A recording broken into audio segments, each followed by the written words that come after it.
Good morning, everyone. It's June, it's Pride Month, and this morning we will be talking about how to become better LGBTQIA plus advocates. And joining us today, we have Naomi from Ganda Filipinas, and of course from Metro Manila Pride, we have Nikki and Lorene.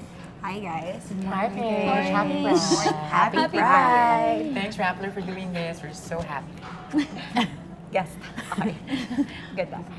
So before we could even talk about how to become better advocates, I guess it's really important for us to discuss the history, a brief history of the Pride movement in the Philippines. So, Naomi? Well, since I'm the youngest here, may I?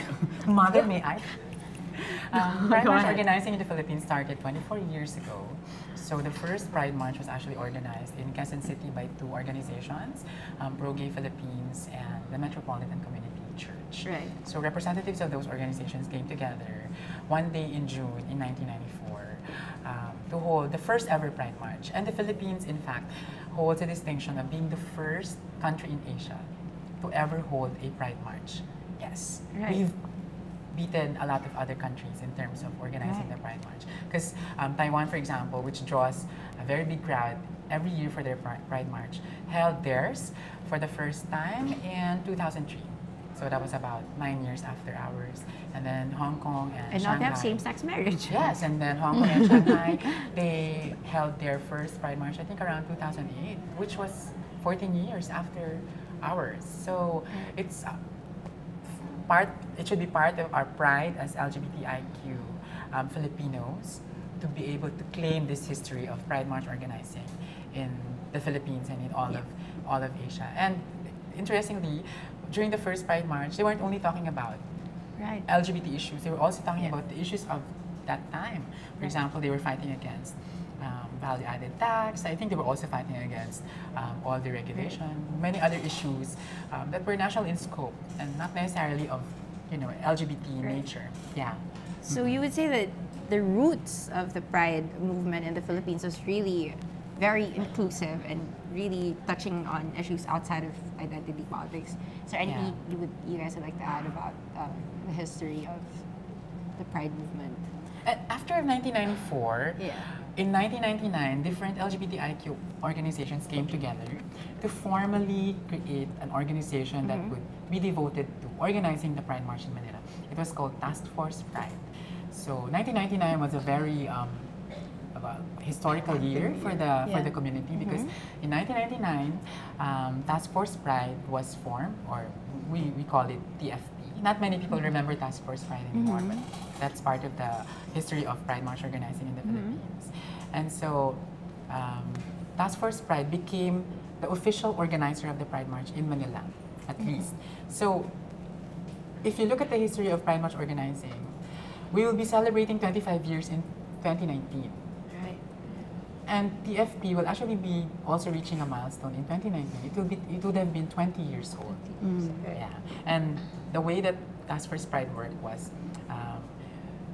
they would have co-coordinators who are LGBTIQ advocates, and the co-coordinators of the Pride March will be the leaders of Pride March organizing that year, and they will be supported by different LGBTIQ organizations, at least in Manila. But like, even prior to Task Force Pride, after MCC and Pro-Gay held theirs, I think for a couple of years it was Reach Out Foundation who organized the Pride March and then Task Force Pride took over. But I think also an interesting part of the history of Task Force Pride is that the people who formed Task Force Pride were part of the original Lagablab network.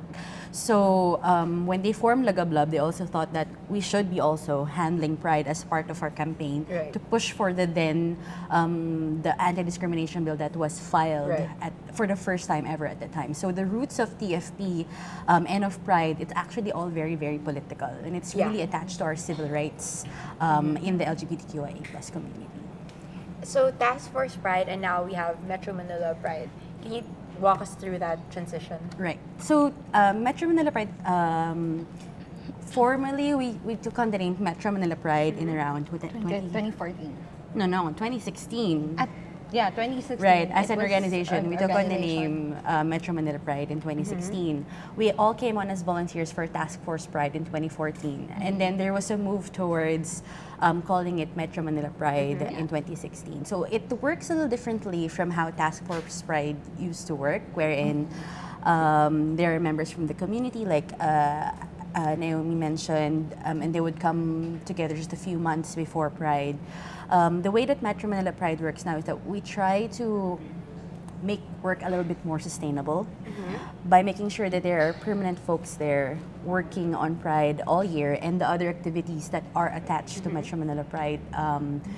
One of the things that we always get told after Pride is that sana every year na lang, ay every day Pride, which is just not, logistically, financially, or mental health possible. So we were thinking, why not bring the spirit of Pride, community and learning and advocacy throughout the entire year. So that's where Metro Manila Pride holds discussions online, offline, and other sorts of expression spaces aside from the largest gathering, which is the Metro Manila Pride March and Festival. Right. And then I remember last year's theme was Here Together. Yeah. And then this year it's shifted to Rise Up Together. Yeah. So what's the story behind that? Okay. So Here Together last year, it was sort of more of a call for the community to come together, in solidarity and pride and love. Just to sort of feel good in the presence of each other, just to make sure that, hey, we're all here and let's all make sure that we gather together and fight for our rights together. So this includes LGBTQIA plus people and our allies, our friends, our family, our co-workers, and just complete strangers who are just fighting for the same cause, our civil rights, our equality. This year, now that we were thinking, now that we're here together, we've come together, it's time for us to rise up together. So there needs to be movement. Yes. We need to start learning from each other and teaching each other how we can be better advocates for the LGBTQIA plus cause, and also be better allies to each other within our sector, within the LGBTQIA plus sector, but also to folks outside of our sector, because we're all bound by the sort of the same systems of oppression. And we're only stronger as human rights advocates if we start working with each other. So that's where Rise Up Together comes in. Right. And earlier you touched about how the root of all of this is really our civil rights. And it's an interesting time, to say the least. So given everything else that's happening now, and because of social media, a lot of these issues are coming forward. I mean, they've always been there, but because of social media, a lot of people know about these things now. So there's issues of EJK, attacks on our democratic institutions, there's press freedom, contractualization. And I noticed the other day, I saw Metro Manila Pride issued a statement in support of NutriAsia workers. Why did you think that it was important to do that? Well, yeah, okay. For Metro Manila Pride, our advocacy is very intersectional. We have an intersectional approach with our LGBTQIA plus advocacy, because we do consider we consider that a lot of, if not all of, LGBTQIA plus people live at the intersections of multiple oppressions.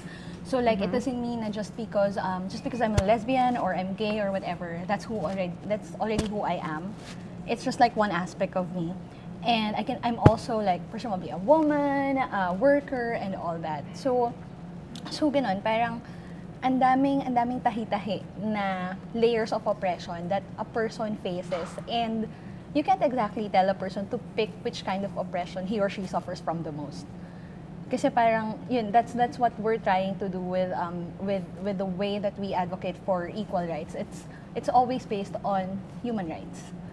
Liberation for all of us, like what we always say. It's a saying from way back. Liberation for all of us is very important. We're not a one issue advocacy. We try to work on all these issues together. Right. Because again, that's what we want to do at Pride. We are asking people to rise up together for everyone's Human rights. Human rights. So I'm guessing that there's a bit of a it's tricky to navigate, I guess, because on one hand, you want to be able to move past just identity politics, with the core of how you came together was identity politics. So what are the challenges for you, do you think, do you see here in like navigating these spaces, and like how do you move beyond your initial advocacy? Like you come in there because I'm LGBT. I want to fight for my rights, equality, but at the same time, I can't ignore everything else that's happening around me. So what are the challenges there, I guess, in terms of... It's actually not very difficult to navigate.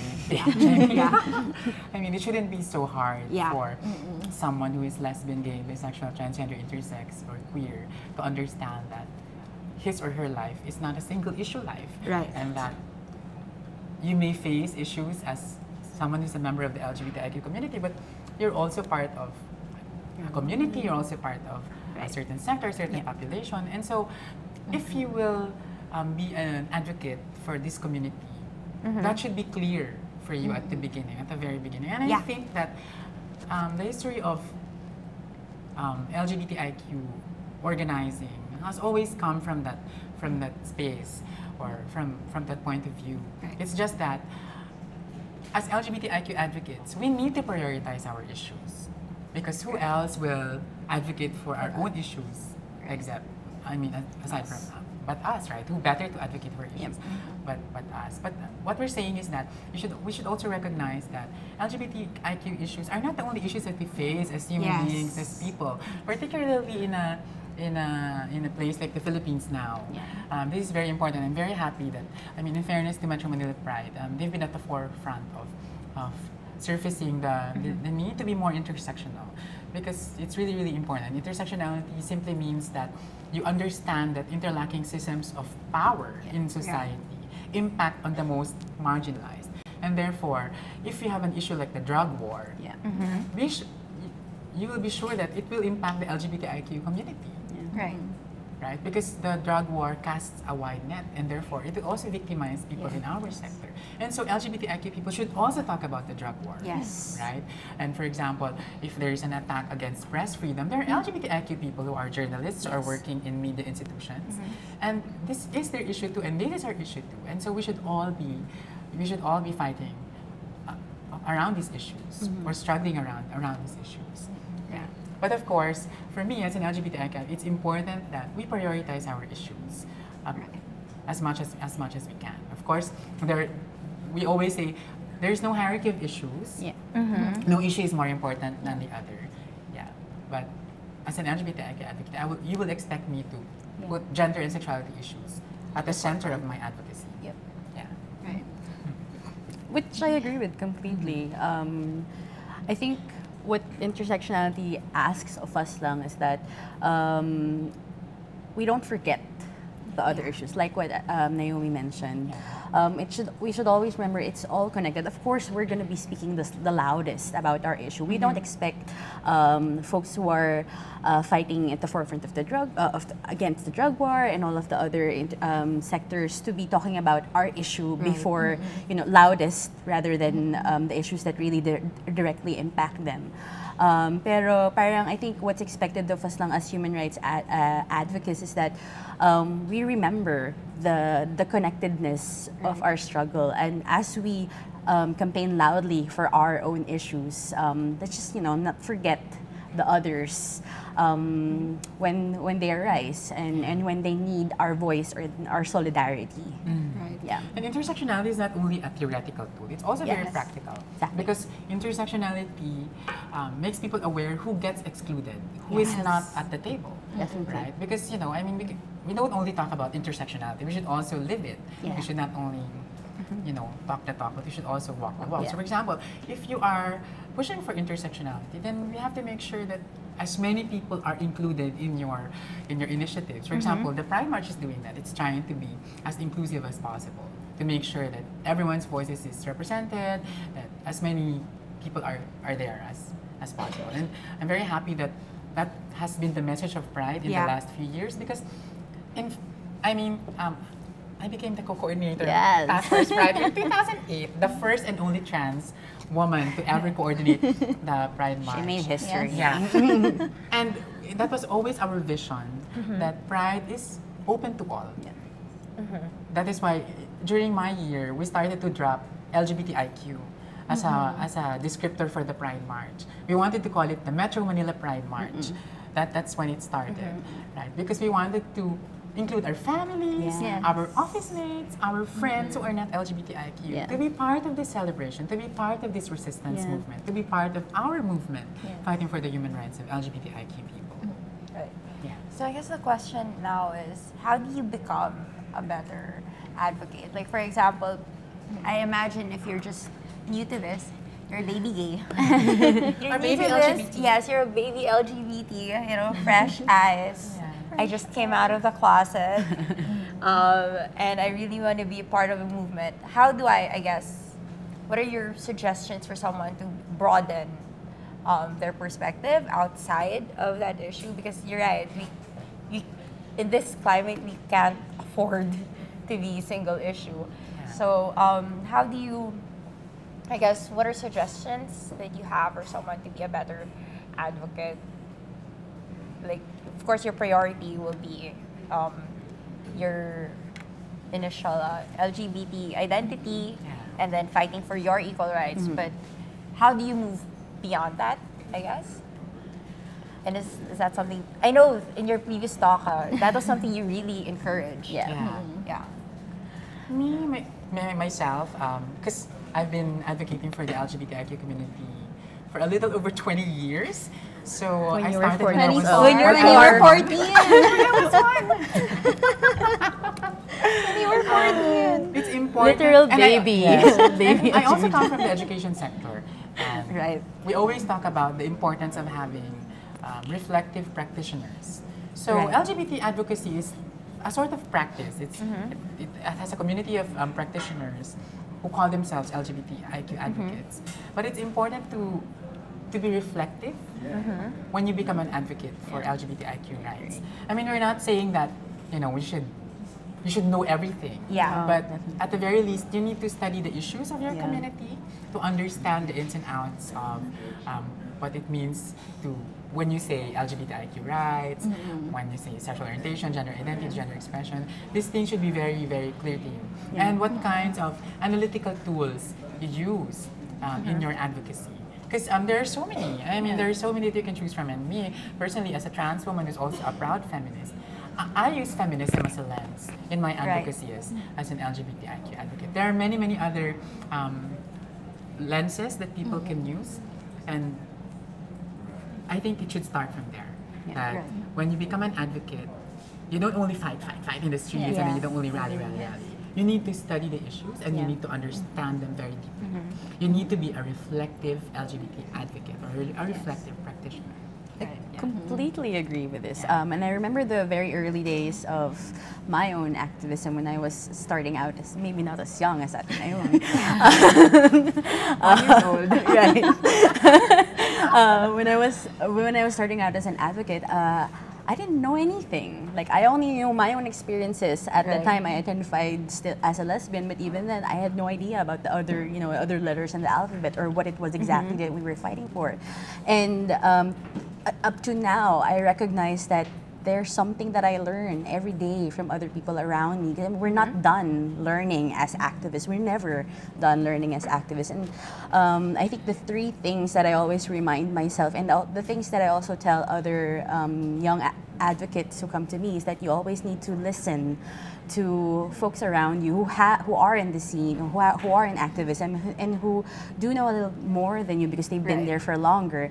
But at the same time, you also need to inform yourself by reading, and because there are lots of information out there, and like with the internet and social media, there's so much more information available Right. to us. You don't need to go to a library to be able to get these readings. You can just, it's a simple Google search, and you can read and enrich what you know. But also, when you don't understand things, because these things can be very heavy, Yeah. ask. You shouldn't be afraid to ask, because otherwise you're just going to be theorizing with yourself, and that's useless. I remember there were many times when I was, growing up in activism and advocacy, I've come to Naomi to ask her about transgender rights issues because I'm a cisgender woman and I have no idea about what it is exactly that they're going through. The advice of folks who are on the ground and who are working on these issues, it's been instrumental to enriching and deepening my own activism. And I think it's so important what Naomi mentioned about being a reflective advocate. That's so true, because it is my personal belief that there is no place for ego in activism. There isn't any place for ego, because if you're here for your own ego, then I don't know, maybe you should go to showbiz or something. You're here for the community, and you serve the community better when you try to better yourself and take ego out of the equation.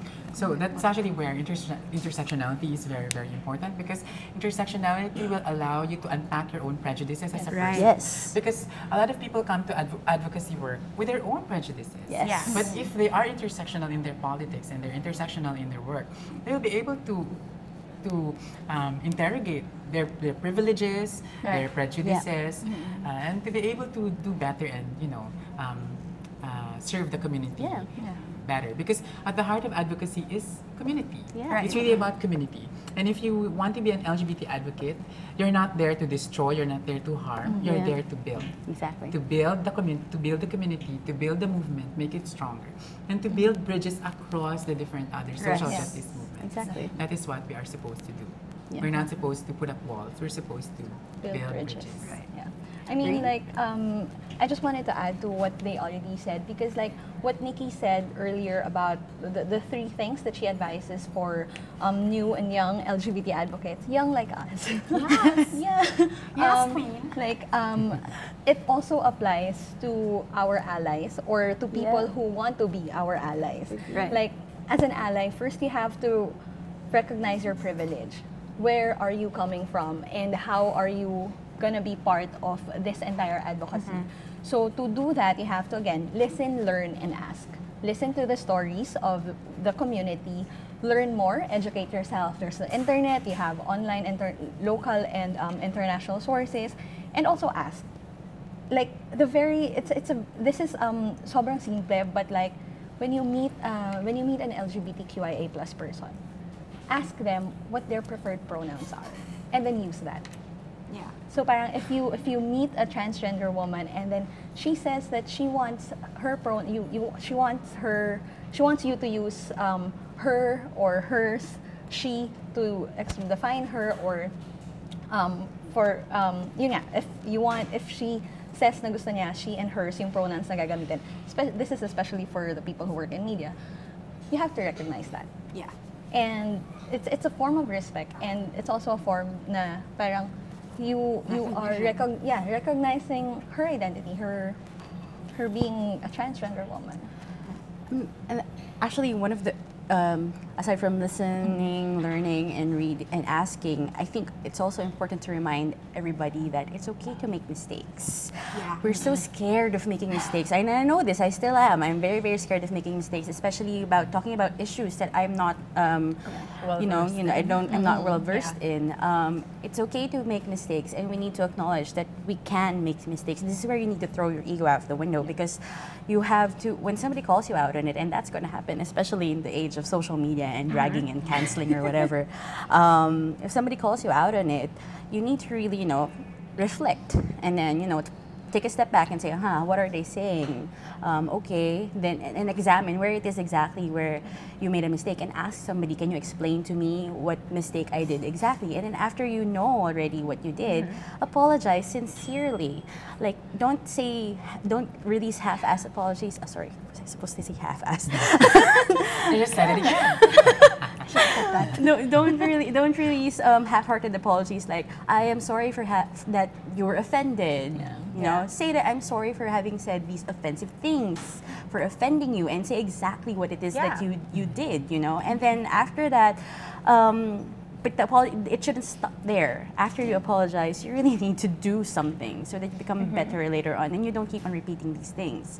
So it's okay to make mistakes, but make sure that you become better afterwards. Because no one's born with perfect politics, right? Exactly. Like, it's a learning process. Yeah. But I think a lot of LGBTIQ advocates forget that the issues of the community are issues of social justice.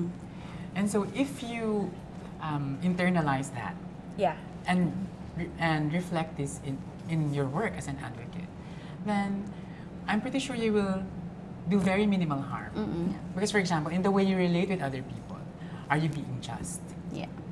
Are you being inclusive? Are you being intersectional? If you always have this, I mean, at the back of your head, then you will become a better advocate. Because a lot of people come to advocacy with their own internalized homophobia, with their own internalized biphobia, transphobia, etc. And I see that there's so much wrangling as well. Because, you're dealing with people, and you expect that, people will not please each other all the time. Yes. And that there will be, skirmishes that may be petty, etc.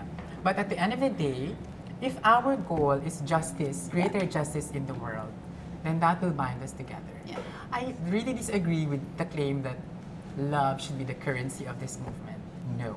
Because love will not get you very far. But if justice is the currency of this movement, and we're all fighting for greater justice in the world, then I think it will take us far. Right. So jumping over that, like love and justice. And hope. So many values. Integrity, transparency. Have you noticed a lot of feedback, for example, or concerns about people saying that the LGBT movement in the Philippines appears to be, optics-wise, if we're just talking about representation or things like that, it comes across as middle class or upper middle class concern? I hope not. I really hope not. I hope not. Yeah, because I think any movement evolves. Yeah. Right. Any movement will grow up. Yeah. So the LGBTIQ advocacy movement in the Philippines, I think, is not even 30 years old. Yeah. And we're still growing up. And I'm pretty sure when anybody grows up, there will be pains. There will be pains along the way. Yeah. And I hope that the pains will make the movement better, and it will help it evolve. Evolve to become better. I don't want to think that the face of the movement is someone who's middle class, who does not care about the poor, who doesn't care about women's issues, who does not care about intersex rights. No, I would be very shocked. We're 24 years old in terms of organizing the Pride March, and we should be more mature. I mean, I would expect that we would be more mature by now. And I think that, in fairness to the movement, it's actually achieved a lot as well. So, for example, last year, we were able to get the anti-discrimination bill, or what we call the sexual orientation, gender identity, and gender expression equality bill in Congress approved with a resounding 198 to 0 vote. So this is an achievement of the movement. And no immature movement will be able to achieve something politically if it's, bogged down by its, middle class and petty issues, etc. Yeah. I know you had like a Pride Speaks. Right. And I saw a couple of the tweets, and I was really excited about that. So I was wondering if you could bring that into the discussion. How do you navigate? I understand where where this criticism comes from. Because I think probably most of the voices that we hear around LGBTQIA plus activism does come from folks who hail from the middle class. But isn't it more circumstantial? Yes, which is what I was getting to. I mean, maybe it's an issue of access, for example, in terms of social media. Which is exactly what I was getting to, exactly. It's maybe more middle-class LGBTIQ people's voices that are getting amplified through these channels, and not necessarily others. Which is exactly what I was getting to. It's okay. But our community is so diverse now. I am so happy that now we actually have organizations for intersex for people with disabilities who are also LGBT Yes. Yeah. Right? So Yeah. that would have been unheard of like 10, 15 way years back. ago. Before. But now there's a robust Yeah. group of people who are Yeah. doing work at the intersection of LGBTIQ rights And and PWD and disability, yeah. Yeah. And I think, like Naomi said, it's because of access, and it's because of who has access, to media, to social media, and all of these things. Right. But I think what's important, like Naomi said, is that those of us who are here, who do Right. come from the middle class, work to uplift the voices of Yes. LGBTQIA plus people in the intersections. There are some working with indigenous people, some working with folks with disability, with women. So, like what has been said, it's a young movement. It's a very young advocacy in the Philippines, and there is still room to grow. And I think it's unfair to judge the community now or the advocacy now based on the last couple of years that we've been growing. I think what's important is that we see our shortcomings and we are working on it, and we're acknowledging that yes, these things exist, and we are constantly working to make sure that we can leave that past behind and work together better and better our own advocacy and activism. So yeah. So it's really more of acknowledging your privilege.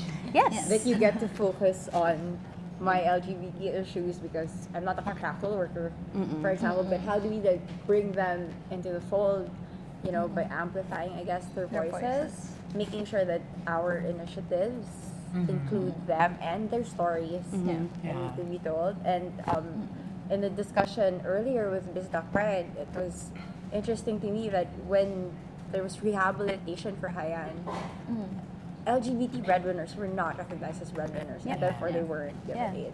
Yes. Yeah. That is an issue that we've brought up with the DSWD for many, many times. Also in terms of relocating people who are displaced by natural disasters. The policies are very anti-LGBT. We're the least priority all the time. Yes. Okay, so to wrap it up, I guess, in order to answer our question, how do you become a better advocate? As Naomi said, you have to be reflective, I guess.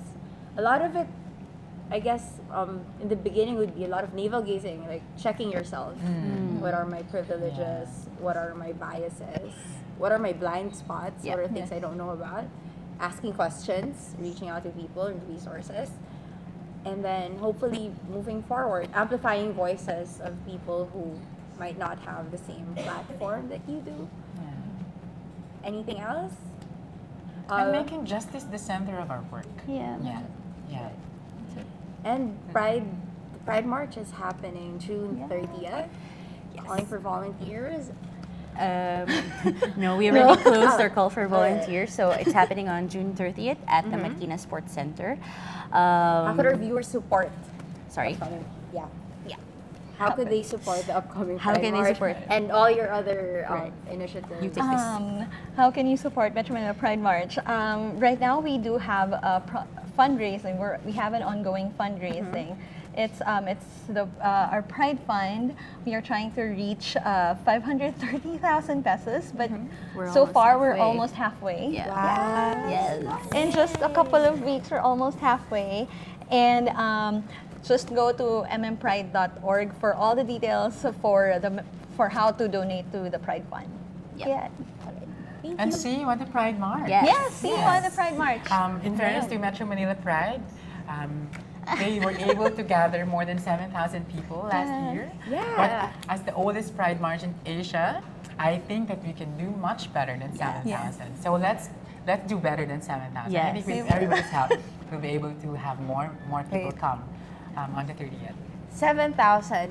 Yeah. You in a previous conversation you mentioned the role of social media in pulling in these Right. 7,000. Yes, definitely. I think social media has been a huge factor in getting the numbers to grow exponentially almost every year.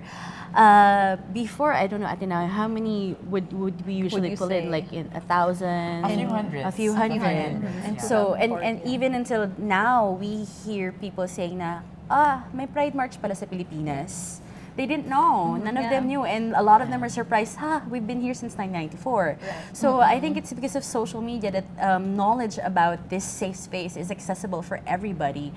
So we don't have to rely just on getting coverage from the evening news. We can actually send out the notice that, hey, Pride is on the 30th, and then they come in droves almost. Come rain or shine, they come. Yes, rain or shine, please. So what do I expect if I arrive on 30th? The theme is Rise Up Together. Yeah. It will be revolutionary. Yeah. Because it is a revolution at its Who will be core. speaking? What will be like the central theme? We're trying to keep everything under wraps when it comes to the program. It's gonna be It's a big surprise. I mean, but again, like what you said, it's gonna be a revolution because at its core, Pride is a protest, and the celebration part, the happy yay safe space part, that's only a small part of it because we always have to remember that the reason why we're here, and the reason being we are commemorating the Stonewall riots, and Stonewall was a riot. it is. It was a revolution. All right, thank you, ladies. And that's it for our Rappler Talk on becoming a better LGBTQIA plus advocate.